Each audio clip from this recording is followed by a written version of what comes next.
ଏମିତି କଣ ହେଲା ଯେ ଟ୍ରାକ୍ଟର କାଠ ଲୋଡ୍ ହେବାକୁ 2 ଦିନ ଲାଗିଗଲା। ତ ହାଇ ଗାଇସ୍, ଜୟ ଜଗନ୍ନାଥ। ଆଜି ସକାଳୁ ରେଡ୍ ହାଉସ୍ କୁ ଧରି ପଲମା ସାଇଡ୍ ଆଡେ ବାହାରି ପଳେଇଲି କାଠ ଲୋଡ୍ କରିବାକୁ। ଦେଖିବା କୋଉ ଫିଲ୍ଡ ରେ କାଠ ଲୋଡ୍ ହେଉଛି। ଯିବା ବାଟରେ ट्रोली चकार हवा कम थिला बोली पलमारे आगो हवा भरी देली। ट्रोली चकार जदी वन साइड रो चका भी हवा कम थिले लोड पाई तो भाई रिक्स, सेति पाई टू साइड रो चकार हवा समान रखी दे लोडिंग फील्ड को जिवा को बाहर पड़िले। हेले को फील्ड रे काठ लोडिंग हो जानि न पारी गूगल मैप साहाय्य जंगल बाट आड़े पळे आसे। गूगल मैप काले भूल रास्ता आड़े नहीं जाउ नथिबो भाबी काम करथि भाई मानको को कांटेक्ट करी लोडिंग फील्ड रे पहुंची गली। लोडिंग फील्ड रे पहुंचला पर जना पड़िला जे आज तो जेकी कंपनी को नवा पाई लोडिंग होई परिबो नै। आज तो खाली बड़ गाड़ी रे लोडिंग पाई शिफ्टिंग होबो बोली बोला टिमर जोटा कि टिमर बाहर को जाई प्लाईवुड तैयारी हो। ए सब काठ भल रास्ता रे शिफ्टिंग होबो काई कि ना बड़ गाड़ी डायरेक्ट फील्ड रे आसी लोड होई परिबो नै बोली। एथि पई ट्रैक्टर रे एक खराब रास्ता रो भल रास्ता को काठ शिफ्टिंग करिया पड़सी। एमिति का काम करू करू घंटे बाजी आसिला आ भोक भी लागुथिला बोली खाइबा भी पळे आसे। सेति पई आंब गछ तळे बसी खाई देली।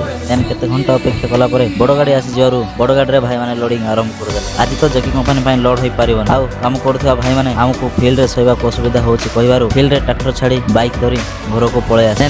सेकेंड डे रे पुणी सकाळू उठी गाड़ी पाखक जाई काठ शिफ्टिंग करबा को लागि पड़िली। काठ तो लोडिंग चलছে आ मय आडे गाड़ी रो किछ छोटे मोटे नट बोल्ट टाइट करबा को लागि पड़िली।